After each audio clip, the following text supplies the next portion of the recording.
Video number 10, lecture number 10। क्या पढ़ लिया? बहुत कुछ पढ़ लिया है ना। क्या पढ़ रहे थे? ऑर्डर निकालने के मेथड्स पढ़ रहे थे, मेथड्स ऑफ ऑर्डर डिटर्मिनेशन। कितने मेथड्स पढ़ लिए? एक। कौन सा? Initial rate method. क्या किए? उसके न्यूमेरिकल्स किए थे, ठीक है। अब आपको सेट मिल जाएगा। सेट के में न्यूमेरिकल्स होंगे बहुत सारी, प्रैक्टिस के लिए वो करिएगा प्लीज, ठीक है। आज हम सबसे इंपॉर्टेंट मेथड पे आ रहे हैं और ये लेके चलो कि इसके न्यूमेरिकल चाहे बोर्ड्स हो, चाहे नीट हो, चाहे जेई हो, उसमें आते ही आते हैं, ठीक है। 100% आते हैं, यानी कि कमिंग सून पेपर में आ रहा है, ठीक है। अब क्या है मेथड का नाम? ऊपर लिखा हुआ है बोर्ड पे, इंटीग्रेटेड रेट लॉ मेथड। क्या है थोड़ा सा बता देता हूँ।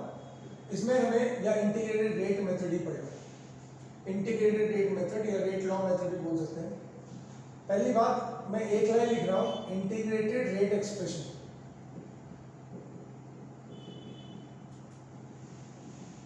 ये हमें निकालना है, ठीक है।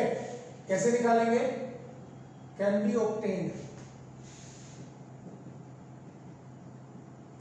obtained by the integration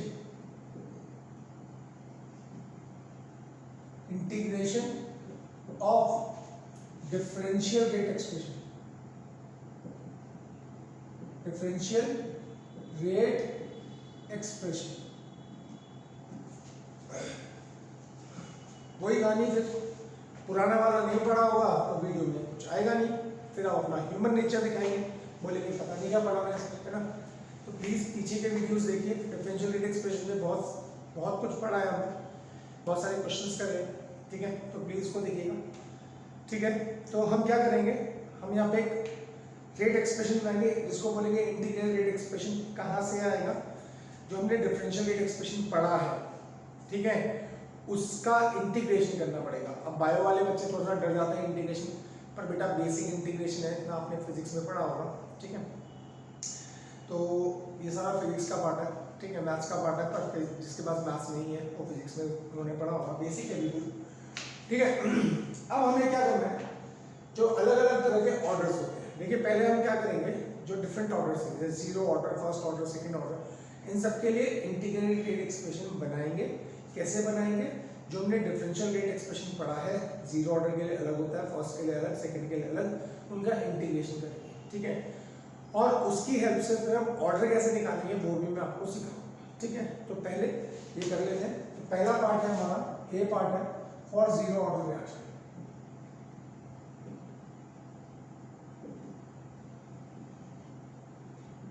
ठीक है, नाउ रिएक्शन लेते हैं, कंसीडर रिएक्शन, पूरा मैथमेटिकली ध्यान देंगे। कंसीडर रिएक्शन, ठीक है, ए गिव्स यू प्रोडक्ट्स की जरूरत हमें नहीं है, और ये हम ये मान रहे हैं कि ये जीरो ऑर्डर है। Consider zero order reaction. अब बच्चे बोलते हैं सर आपने तो पहले ही मान लिया जीरो ऑर्डर, हम ऑर्डर कैसे निकालेंगे? तो मैं बोलता हूँ बेटा थोड़ा सा पेशेंस रखो, अभी सब आएगा, ठीक है। कैसे निकालते हैं सब आएगा, सब समझाएंगे आपको। अब इसके लिए अगर मैं डिफरेंशियल रेट एक्सप्रेशन लिखूंगा, differential rate expression zero order के लिए इज गिवन एज, कैसे लिखेंगे? देखो इसके लिए हम क्या लिख सकते हैं, rate is equal to minus, ध्यान देना मैं हटाऊंगा इसको, minus the concentration of A by D T, ये लिख सकते हैं, ठीक है। और यहाँ पे यह भी लिख सकते हैं, rate is equal to K concentration of A की पावर जीरो, ठीक है। तो हम क्या लिख सकते हैं, दोनों को अगर हम इक्वल करें तो मेरे पास क्या आएगा, डिफरेंशियल रेट एक्सप्रेशन। हटा दो इसको, ये पढ़ रखा है ना आपने, हटा दो इसको, टाइम वेस्ट नहीं करना बेटा। Minus the concentration of A by D T is equal to K concentration of A की पावर जीरो, ठीक है। और समथिंग की power zero is equal to 1, तो minus D concentration of A is equal to K, ये one हो जाएगा, D T को इधर ले जाओ, के डी टी, और माइनस साइन को भी इधर ले जाओ, ठीक है। अब ये हमने डिफरेंशियल रेट एक्सप्रेशन का मॉडिफिकेशन कर दिया। अब इसका इंटीग्रेशन करना है, इंटीग्रेटिंग बोथ साइड्स, ठीक है। तो integration of D A is equal to minus K integration of dt। देखो क्या डी ए का मतलब कंसंट्रेशन, डी ए का मतलब छोटी छोटी बहुत सारी कंसंट्रेशन, और छोटी छोटी इंटीग्रेशन का मतलब क्या होता है, छोटी छोटी चीजों को जोड़ के बड़ी चीज बनाना। दैट्स व्हाट इंटीग्रेशन, डिफरेंशिएशन का बड़ी चीज को छोटा छोटा करना, इंटीग्रेशन क्या छोटी चीज को बड़ा करना। तो जब छोटी चीज को बड़ा करोगे तो इसका इंटीग्रेशन क्या आएगा a, और इसका इंटीग्रेशन क्या आएगा dt, और यहाँ पे कांस्टेंट ऑफ इंटीग्रेशन ऐड करते हैं, इसको कि हम c बोलते हैं। ठीक है, इतना मेरे ख्याल से आपको आता होगा। ठीक है, अब इसको रीड करिए ध्यान से सुनिए। इन इक्वेशन फर्स्ट, ध्यान देंगे नहीं आएगा तुम्हारा। In equation first what is a, ये a क्या है। ठीक है, इस रिएक्टेंट की कंसंट्रेशन आफ्टर टाइम t, मतलब अब एक लाइन समझनी है बस। ये रिएक्शन चला t टाइम के लिए चला, t कुछ भी हो सकता है 10 सेकंड 20 सेकंड 30 सेकंड कुछ भी हो सकता है। उसके बाद इस a की कंसंट्रेशन जो बची वो होगी ये, this is the concentration of this reactant a after time t। ठीक है, ठीक है, k dt नहीं आएगा, kt आएगा, dt का इंटीग्रेशन t होगा, kt प्लस c। ठीक है, तो this is the concentration of this reactant A after time t। ठीक है, लेट हमने मान लिया a नॉट, ये जो है ये इस रिएक्टेंट की इनिशियल कंसंट्रेशन है। इनिशियल कंसंट्रेशन मतलब that is when t is equal to 0, जब रिएक्शन स्टार्ट नहीं हुआ तो जो कंसंट्रेशन होगी इस रिएक्टेंट की, ये कौन सी कंसंट्रेशन है, ये इस रिएक्टेंट की वो कंसंट्रेशन है जो आफ्टर टाइम t के बाद है। बस शुरू में आपने लिए 1 मोल, ठीक है, 10 सेकंड के लिए या 20 सेकंड के लिए रिएक्शन चला, उसके बाद बची 0.06 मोल, तो ये होगी 0.06 मोल और ये होगी 1 मोल। समझ में आ गया। अब eight t is equal to 0, अगर आप t is equal to t को 0 पुट कर दो तो देयरफॉर इक्वेशन फर्स्ट बिकम्स, ठीक है, ये 0 हो जाएगा। c is equal to a की जगह क्या आ जाएगा a नॉट, है ना, ये 0 हो जाएगा। ये कंसंट्रेशन कितनी हो जाएगी, टाइम 0 है तो a क्या हो जाएगा a नॉट हो जाएगा। अब ये होगी मेरे पास सेकंड को उठाके फर्स्ट में पुट करो, मतलब c की जगह a नॉट पुट करो। ठीक है, सेकंड एंड फर्स्ट, समझ में आया पक्का। तो मेरे पास क्या आ जाएगा a is equal to minus kt plus a not. ठीक है, और kt is equal to a not minus a, ठीक है, और k is equal to a not minus a upon t, क्योंकि question number 3। Now equation third is, इसको मान लेते हैं थर्ड, इसको मान लेते हैं fourth. Equation fourth is the integrated rate expression. क्या है ये इंटीग्रेटेड, ध्यान देना थोड़ा राइटिंग पे कोऑपरेट करना मेरे साथ। Rate expression for zero order reaction.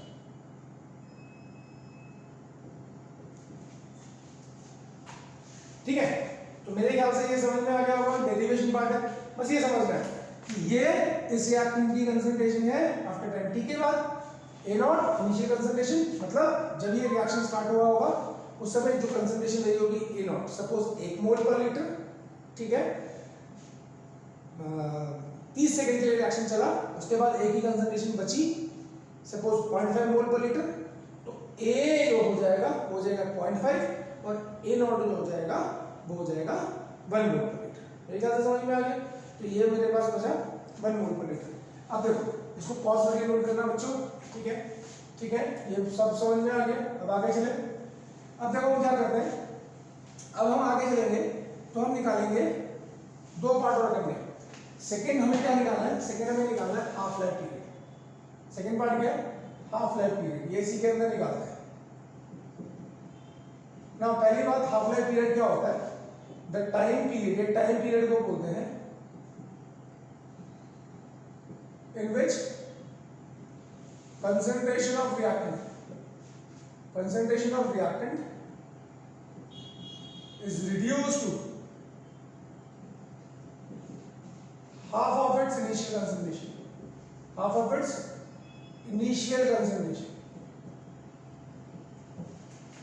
ठीक है। इसमें भी कंफ्यूज होते हैं बच्चे। हाफ लाइफ पीरियड को समझते हैं कि एक रिएक्शन, सपोज एक रिएक्शन है, ए गिव्स यू प्रोडक्ट्स, ठीक है, इसका फुल टाइम है 10 मिनट, 10 मिनट में रिएक्शन कंप्लीट हो रहा है, तो बच्चे बोलते हैं हाफ लाइफ पीरियड जो हो गया वो हो गया 5 मिनट। नहीं, this is wrong, this is wrong. देखो अगर हाफ लाइफ पीरियड को हम कैसे लिखते हैं, हाफ लाइफ पीरियड को लिखते हैं T1/2, हम T/2 नहीं लिखते। इट्स नॉट द टाइम का हाफ, इट्स द कंसंट्रेशन का half. Concentration is reduced, concentration of reactant. अब इसको कैसे समझेंगे, सपोज इसकी इनिशियल कंसंट्रेशन है, इसकी जो A0 है वो है 1 मोल पर लीटर, तो वो टाइम जो इस कंसंट्रेशन को, फाइनल कंसंट्रेशन को कर देगा 0.5 मोल पर लीटर। सपोज इनिशियली 1 मोल पर लीटर थी और 10 मिनट के बाद ये 0.5 मोल पर लीटर बची, कंसंट्रेशन बिकम्स हाफ, तो जितने टाइम में कंसंट्रेशन आधी हो जाएगी बच्चों, उस टाइम को बोलते हैं हाफ लाइफ पीरियड। समझ में आया? तो कंसंट्रेशन का आधा होना that's called half life period, time का आधा होना हाफ लाइफ पीरियड नहीं। याद आ गया? आगे चले। तो अब क्या बोलते हैं, वापस आते हैं, अब ध्यान दीजिएगा, ठीक है। सीधा हम इक्वेशन 4 का यूज करते हैं, फ्रॉम इक्वेशन 4 आपके सामने, इसलिए मैंने हटाई नहीं है। इक्वेशन 4 क्या है, k is equal to A0 minus A upon T, ठीक है। अब सोचो, सपोज हमने बोला इनिशियल कंसंट्रेशन जो है वो 1 मोल पर लीटर है, तो व्हेन T को हम बोलेंगे T1/2, यानी कि कंसंट्रेशन व्हेन T जो है वो T1/2 हो जाएगा। ये कब थी, पूरे टाइम बाद, मतलब ये कंसंट्रेशन पूरे, ये T क्या है, जब ये कंसंट्रेशन रह जाएगी इस A की इतने टाइम बाद, तो जब T हाफ होगा तो जो फाइनल कंसंट्रेशन हो जाएगी वो कितनी हो जाएगी, इनिशियल की आधी। फाइनल कंसंट्रेशन कितनी हो जाएगी, इनिशियल की आधी, यानी कि ये कितनी बचेगी 0.5 मोल पर लीटर। हाँ यार, और 0.5 मोल क्या है, इसका आधा, इसका आधा। तो जब T is equal to T1/2, then जो फाइनल कंसंट्रेशन अभी हम A ले रहे हैं वो कितनी हो जाएगी, इनिशियल की आधी। ये लाइन समझ में आए? हाँ यार, ये लाइन समझ में आए? ठीक है। अब इसको मान लेते हैं क्वेश्चन नंबर 5, फिफ्थ को उठा के फोर्थ में पुट करो, फिफ्थ इन फोर्थ, ठीक है। यहाँ तक आया समझ में, यहाँ तक आया। तो फिफ्थ को उठा के हम फोर्थ में पुट करेंगे, तो k को k रहने दो is equal to A0 minus A क्या हो जाएगी, A0/2 अपॉन यहाँ पे T की जगह T1/2, T1/2 को इधर लाओ, T1/2 क्या हो जाएगा, A0 minus A0 upon 2 upon k, ठीक है। ये क्या हो जाएगा, T1/2 ये 2A0 माइनस A0, तो क्या बचेगा A0 अपॉन 2k, ठीक है। यानी कि फॉर जीरो ऑर्डर रिएक्शन मैं ऐसा लिख सकता हूँ, for zero order reaction T half जो होगा वो डायरेक्टली प्रोपोर्शनल होगा इनिशियल कंसंट्रेशन के, यानी कि T हाफ। ये बहुत इंपॉर्टेंट चीज है बच्चों, इसको ध्यान से देखेंगे। जो जीरो ऑर्डर की हाफ लाइफ पीरियड होगा, सबका ऑर्डर हाफ लाइफ पीरियड का एक्सप्रेशन अलग अलग आएगा। तो जीरो ऑर्डर का जो हाफ लाइफ पीरियड होगा, ठीक है, उसमें T हाफ जो होगा हाफ लाइफ पीरियड है वो डायरेक्टली प्रोपोर्शनल होगा इनिशियल कंसंट्रेशन के। मेरे ख्याल से यहाँ तक समझ में आया। अब देखो हमने क्या किया, इंटीग्रेटेड एक्सप्रेशन निकाल लिया जीरो ऑर्डर का, और हाफ लाइफ पीरियड निकाल लिया जीरो ऑर्डर का, ठीक है। हाफ लाइफ पीरियड निकाल लिया, k क्या होता है कि आपको पता है, रेट कांस्टेंट होता है, ठीक है बच्चों।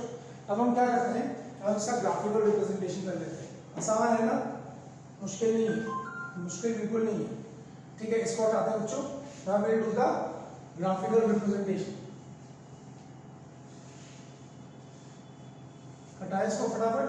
नाउ अब हम आते हैं ग्राफिकल रिप्रेजेंटेशन,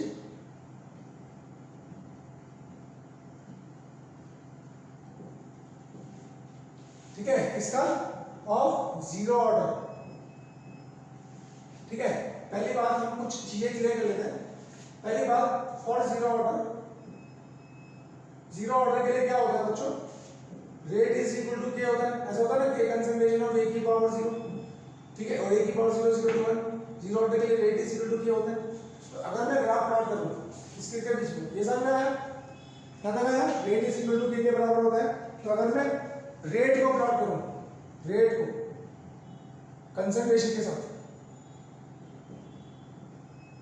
ठीक है, या टाइम के साथ, तो स्ट्रेट लाइन आएगी, क्योंकि कंसंट्रेशन चेंज होने पे रेट चेंज नहीं होता, क्योंकि rate do not depend upon concentration. पहली बात समझ में आई? आया ना? आ गया? तो पहला ग्राफ ये है। सेकंड ग्राफ पे आते हैं, ठीक है। मेरे पास क्या था, a is equal to A not minus A upon T, ठीक है। इसको वापस लो, K T is equal to A not minus A, ठीक है। इसको क्या कर लो, a is equal to A not minus K T. अब इसको इक्वेशन ऑफ स्ट्रेट लाइन से कंपेयर करो। इक्वेशन ऑफ स्ट्रेट लाइन पढ़ी होगी? नहीं पढ़ी? तो जिसने नहीं पढ़ी यहाँ देखा, इक्वेशन ऑफ स्ट्रेट लाइन पढ़ी होगी बेटा। ये y is equal to M X plus C होता है, इसको बोलते हैं y एक्सिस, इसको बोलते हैं हम स्लोप, ठीक है। इसको बोलते हैं intercept, sorry m is slope, इसको बोलते हैं x एक्सिस, और इसको बोलते हैं y इंटरसेप्ट, ठीक है। ठीक है जी, y एक्सिस मतलब इसके और इसके बीच में ग्राफ प्लॉट होगा, तो स्ट्रेट लाइन आएगी, ये होगा उसका स्लोप और ये होगा इंटरसेप्ट। जैसे हम इसको y is equal to C plus M X लिखते हैं, ठीक है।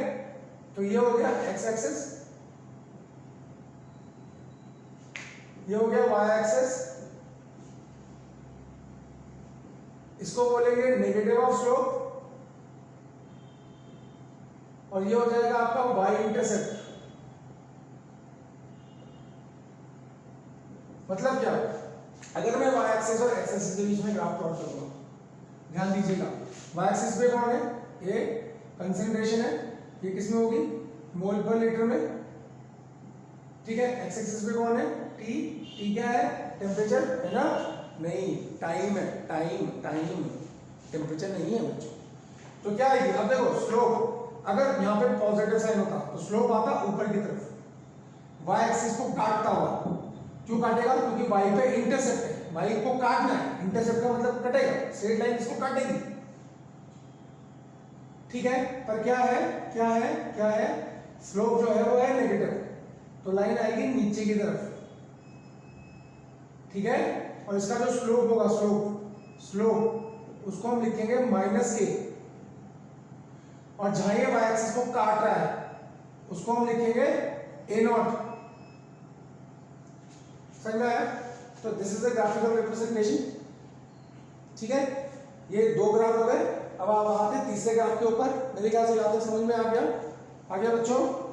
आया ना? देखो straight equation of straight line में बता दिया आपको, ठीक है। अब तीसरे ग्राफ के ऊपर आते हैं। तीसरा ग्राफ जो है इसको हटा दो बच्चों, ठीक है। वो ग्राफ किसके बीच में प्लॉट होगा, इसको समझिए, जहाँ नहीं आएगा, अगर आपको समझ में नहीं आ रहा तो अगर आप YouTube चैनल पे देख रहे हैं तो उसमें मैसेजेस लिखिए, लिख सकते हैं सर ये नहीं आया, दोबारा समझाइए, मैं दोबारा समझाऊंगा।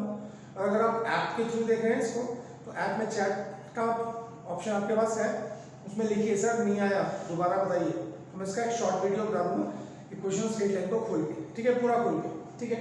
यहाँ तक आया, आगे चले। अब तीसरा जो आता है मेरे पास कर्व, वो आता है हाफ लाइफ का, हाफ लाइफ का, जीरो ऑर्डर की हाफ लाइफ। हाफ लाइफ क्या होता है, अभी हमने निकाला ए नॉट अपॉन 2k, ठीक है। अब इसको मैं क्या लिखता हूँ, इसको मैं लिखता हूँ T half is equal to A not को अलग लिख दो इंटू 1 अपॉन 2k प्लस 0, ऐसा लिख सकता हूँ इसको। y is equal to M X, ठीक है, एक्स एम लिख लो, एम एक्स प्लस सी। अब ये क्या है, इसको बोलेंगे इंटरसेप्ट। इंटरसेप्ट क्या हो गया, इंटरसेप्ट क्या हो गया, इंटरसेप्ट हो गया 0, इंटरसेप्ट इज इक्वल टू 0 है क्योंकि कुछ है ही नहीं। इसको क्या बोलेंगे, इसको बोलेंगे y एक्सिस, ठीक है, ध्यान से देखिएगा, ठीक है। इसको क्या बोलेंगे, x एक्सिस, और इसको क्या बोलेंगे, इसको बोलते हैं स्लोप। अब देखो इंटरसेप्ट और स्लोप जो आ रहा है वो पॉजिटिव आ रहा है, नेगेटिव नहीं आ रहा है बच्चों, ठीक है। तो जब हम ग्राफ प्लॉट करेंगे किसके बीच में, टी हाफ के बीच में, और किसके बीच में, एक्स एक्सिस पे ए नॉट है, ए नॉट के बीच में। तो अब लाइन ओरिजिन से पास होगी, क्योंकि इंटरसेप्ट y इंटरसेप्ट यहाँ पे क्या था, y इंटरसेप्ट आ रहा था, तो लाइन उसको काट रही थी, जितने पे वो y एक्सिस को काटेगी दैट इज a नॉट, और यहाँ पे क्या होगा, यहाँ पे स्ट्रेट लाइन आएगी जिसका कि इंटरसेक्ट होगा 0, यानी कि ओरिजिन से पास होगी, ठीक है। और यहाँ पे इसका स्लोप आ जाएगा, इसको बोलेंगे स्लोप, और slope is equal to 1/2k, ठीक है। तो मेरे ख्याल से चीजें जीरो ऑर्डर के बारे में कंप्लीट हो गई। Now will do the numericals of integrated rate expression for zero order reaction. मेरे ख्याल से समझ में आया, सब कुछ बता दिया बेटा मैंने, देखो सब कुछ derivation, half life, graphical representation, सब कुछ छोड़ना कुछ नहीं है। आपको इतने सारे ग्राफ्स मिलेंगे भी नहीं, कर लेना सारे करने, ठीक है बच्चों, यहाँ तक आ गया, आगे चले। चलो बच्चों न्यूमेरिकल्स पे आते हैं। जीरो ऑर्डर के पहला न्यूमेरिकल मैंने लिखा हुआ है यहाँ पे, पर पहले ही देख लीजिए। जीरो ऑर्डर में मेनली दो ही फॉर्मूले बनते हैं, एक तो integrated rate expression k is equal to a not minus a upon t, और दूसरा t half a not upon 2k। तो ज़्यादातर न्यूमेरिकल्स जो आते हैं वो इन्हीं में से आते हैं, ठीक है। हाँ, ग्राफ के ऊपर कुछ न्यूमेरिकल आ सकते हैं, पर वो भी इन्हीं क्वेश्चन के थ्रू सॉल्व होते हैं, ठीक है। तो अब उसने क्या बोला, पहले क्वेश्चन को ध्यान से पढ़ लेते हैं। A zero order reaction is 10% completed in 20 minutes, ठीक है। अब मुझे बोल रखा है, मुझे दो चीजें दे रखी, एक 10% कंप्लीटेड कंप्लीशन दे रखा है, और एक 80% कंप्लीशन के बारे में पूछ रखा है, ठीक है। और इसके लिए मुझे बोल रखा है कि टाइम जो है वो 20 मिनट है। अब पूछा हुआ कि ये t 20% है, 20% का टाइम जो है 20 मिनट है, तो t 80% का टाइम क्या होगा, ये पूछा।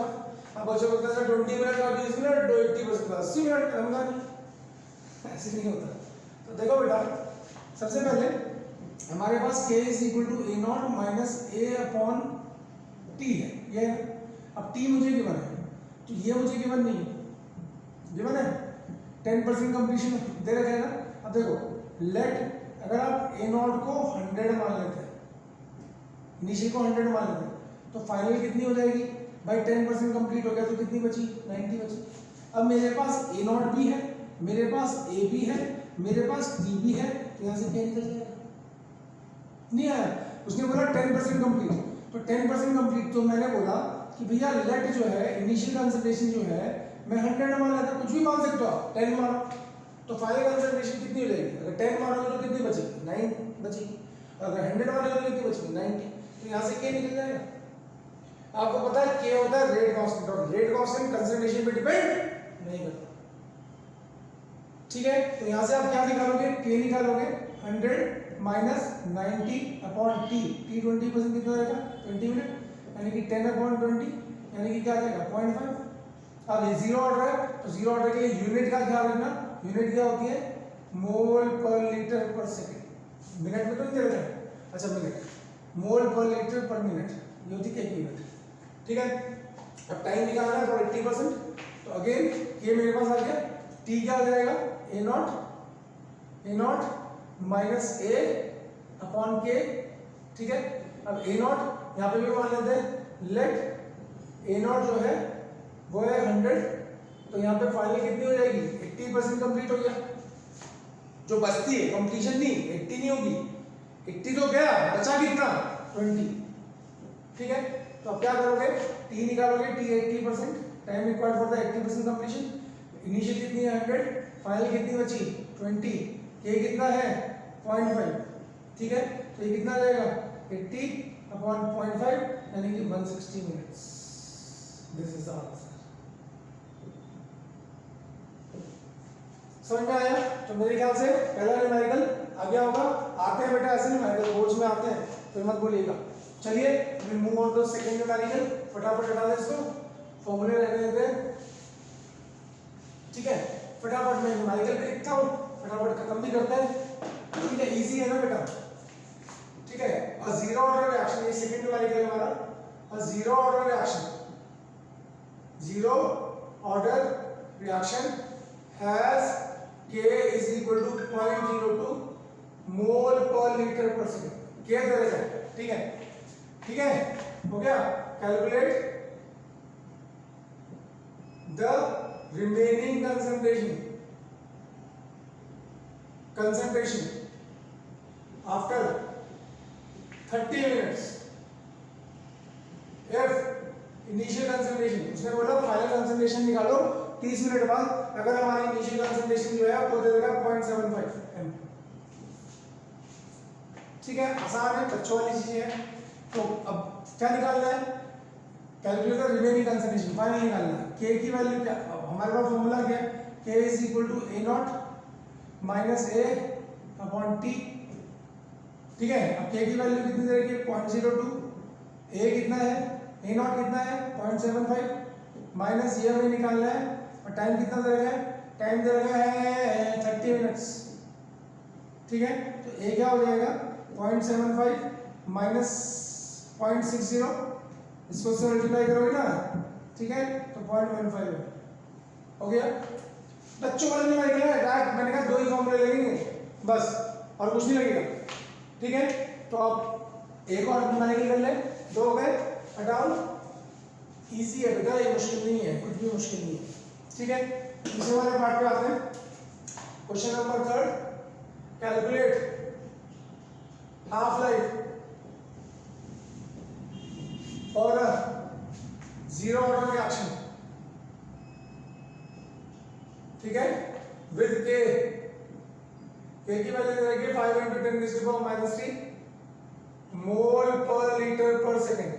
ठीक है, and initial concentration is equal to 0.2 m, ये दे रखे हैं मुझे। ठीक है, तो अब मैंने क्या बोला भाई, हाफ लाइफ का फॉर्मूला क्या है हमारे पास, हाफ लाइफ का फॉर्मूला आपने लिखा हुआ है, half life is equal to a not upon 2k, तो निकल जाएगा a नॉट की वैल्यू आपके पास है 0.2 m, 2 × k की वैल्यू कितनी है 0.005। सॉल्व कर लो, इसे आएगा, टाइम सेकंड में आएगा क्योंकि k की यूनिट सेकंड्स में। ठीक है, तो बच्चों वाले हैं, इसमें वो टाइम वेस्ट करने वाली ज्यादा बात है नहीं, डायरेक्ट दो फॉर्मूले को याद करने हैं आपको। ठीक है, एक और करूं, एक और लिख दूं। अब देखो, एक और मैं कैलकुलेट करने के लिए दे रहा हूं आपको, चलिए फर्स्ट ऑर्डर में आते हैं बेटा।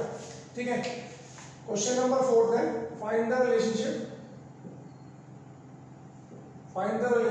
थोड़ा डेरिवेशन भी कर लेते हैं, बिटवीन, हम यहाँ पे एक रिलेशनशिप फाइंड करने वाले हैं बिटवीन T 50%, मतलब time required for the, and T 75% for zero order reaction. ठीक है, अब देखो इस तरह की डेरिवेशन फर्स्ट ऑर्डर में बहुत सारी आएंगी, तो ज्यादा बढ़िया है कि हम जीरो ऑर्डर से शुरू करें।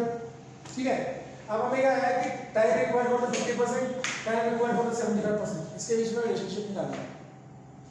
ठीक है, ठीक है बेटा, अब मैंने क्या बोला, हमें पता है k is equal to a not minus a upon k upon t, ये होता है। ठीक है, अब दो चीजें हैं, चलो इसको मैं पहले लाया था। पहला है T 50% और दूसरा है T 75%। ठीक है, दो, चलो बच्चों, अब मुझे बोला गया, क्या बोला गया, T 50 और T 75% के बीच में रिलेशनशिप निकालनी है जीरो ऑर्डर रिएक्शन। ठीक है, T 50% मतलब time required for the completion of 50%, और T 75 मतलब टाइम जो 75% कंप्लीशन के लिए होगा।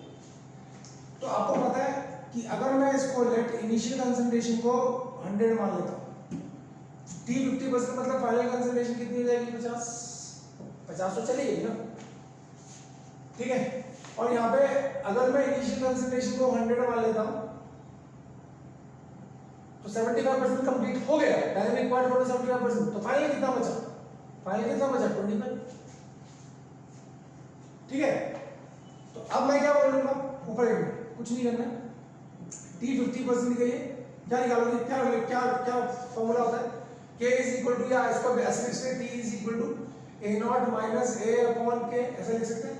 ठीक है, तो T 50% के लिए मैं इस फॉर्मूले को क्या लिखूंगा, A not 100 minus A 50 upon K को K रहने दे, यानी कि 50K अपॉन K।